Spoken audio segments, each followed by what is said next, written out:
ఈ video click చేసిన వాళ్ళకి నా ధన్యవాదములు. ప్రతి ఒక్కళ్ళు చివరి వరకు ఈ వీడియోని చూడండి. ఇక వీడియోని ప్రారంభిద్దాం. ఈ విశ్లేషణకు స్వాగతం.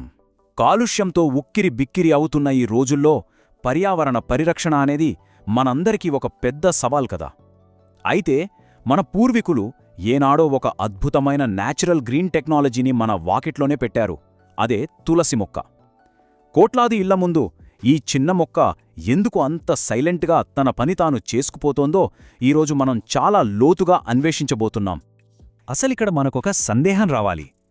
ఎంతో భారీగా ఆక్సిజన్ ఇచ్చే అడవులు, పెద్ద పెద్ద చెట్లు ఉన్నాయి కదా, మరి వాటిని వదిలేసి ఇంటి ముంగిట కేవలం ఈ చిన్న మొక్కను ఉంచడానికే మన ప్రాచీన సంప్రదాయాలు ఎందుకంత ప్రాధాన్యత ఇచ్చాయి? దీని వెనుకున్న ఆ అద్భుతమైన సైన్స్ ఏంటి? సరే, ఆధునిక పర్యావరణ సుస్థిరతకు ఈ మొక్క ఎలా ఒక పర్ఫెక్ట్ బ్లూప్రింట్లా పనిచేస్తుందో ఈ 5 అంశాల ద్వారా తెలుసుకుందాం.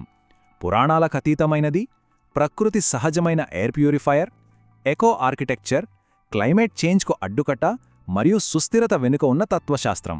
వెంటనే మొదలుపెట్టేద్దాం. ముందుగా మొదటిది, పురాణాలకు అతీతమైనది. ఆ పాత కథల పొరల వెనుక ఎలాంటి అద్భుతమైన ఎకోలాజికల్ విజ్ఞానం దాగి ఉందో ఇప్పుడు డీకోడ్ చేద్దాం. ఉదాహరణకు, బృంద మరియు జలంధరుడి పురాణ గాథను గమనిద్దాం. ఇది కేవలం ఒక కథ మాత్రమే కాదు సుమా, వినాశనాన్ని సృష్టించే అహంకారాన్ని, ప్రకృతి యొక్క పవిత్రత మరియు దాని నిశ్శబ్దమైన సహనం మాత్రమే జయించగలదని చెప్పే ఒక అద్భుతమైన మెటాఫర్ ఇది.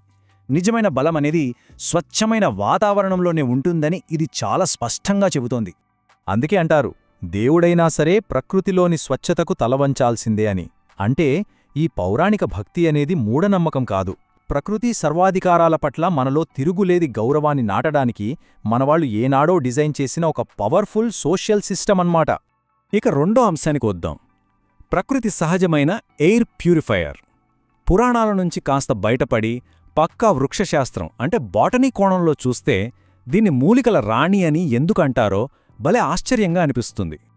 ఇక్కడ మైండ్ బ్లోయింగ్ విషయమేంటంటే, ఈ మొక్క ప్రతిరోజూ ఏకంగా 20 గంటల పాటు ఆక్సిజన్ రిలీజ్ సైకిల్ను మెయింటైన్ చేస్తుంది.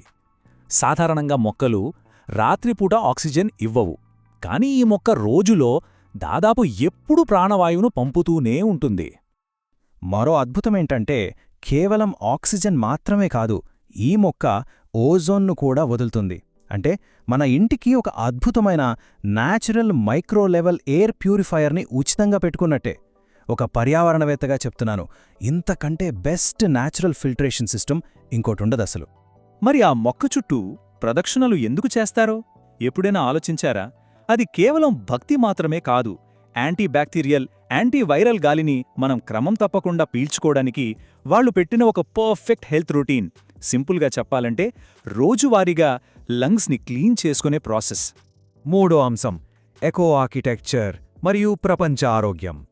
ఈ బొటానికల్ మార్వెల్ మన దైనందిన ఆరోగ్యాన్ని కాపాడటానికి గృహ నిర్మాణంలో ఎలా భాగమైందో చూద్దాం. తులసిని ఎందుకు కాస్త ఎత్తులో అంటే ఒక కోటలో పెడతారో తెలుసా? ఇది ఒక మల్టీ లేయర్డ్ డిఫెన్స్ సిస్టమ్. కింద నేలమీద ప్రమాదకరమైన కీటకాలను రాకుండా అడ్డుకుంటుంది. అదే సమయంలో మనిషి ఛాతీ, ముక్కు ఎత్తులో ఉండి నేరుగా ఔషధ గాలిని మన శ్వాసకోశ వ్యవస్థకు అందిస్తుంది. ఎకో ఆర్కిటెక్చర్ అంటే ఇదే కదా. అలాగే రోజు ఉదయాన్నే ఈ నిశ్శబ్ద సంరక్షకుడికి నీరు పోసి ఒక దినచర్యను పెట్టుకుంటే ఆ అద్భుతమైన ఎన్విరాన్మెంట్ చూసిన వెంటనే కార్టిసాల్ లాంటి స్ట్రెస్ హార్మోన్లు దానంతట అవే తగ్గిపోతాయి. ఇది గాలిని ఫిల్టర్ చేయడమే కాదు, మన మైండ్లోని నెగటివిటీని కూడా తగ్గిస్తుంది.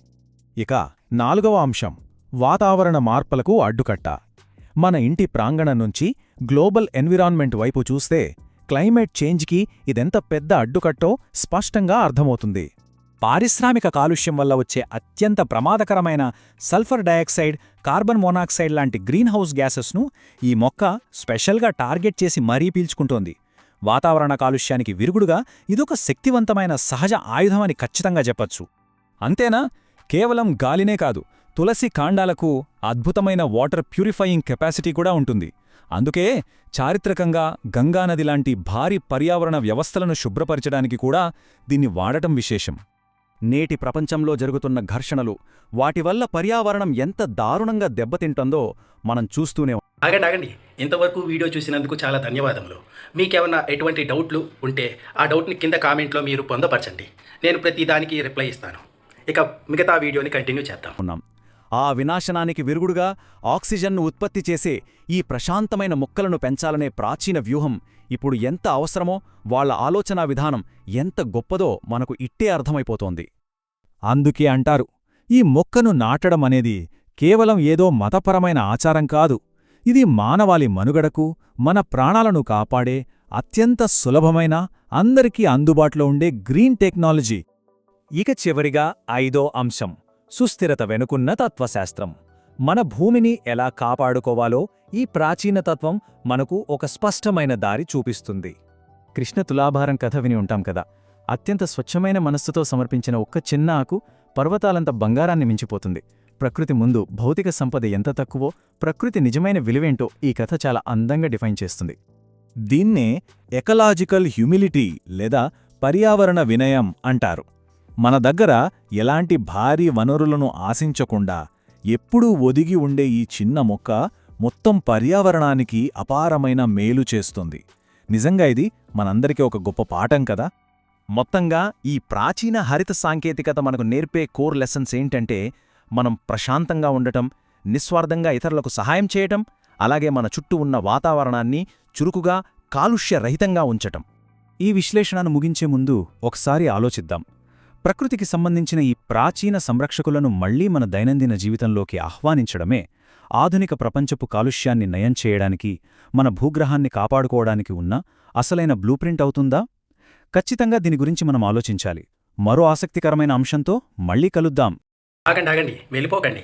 ఇంతవరకు వీడియో చూశారు కదా, మీరు ఏమర్థం చేసుకున్నారో ఒక మాటలో కామెంట్ సెక్షన్లో రాయండి. నేను తిరిగి దానికి రిప్లై ఇస్తాను.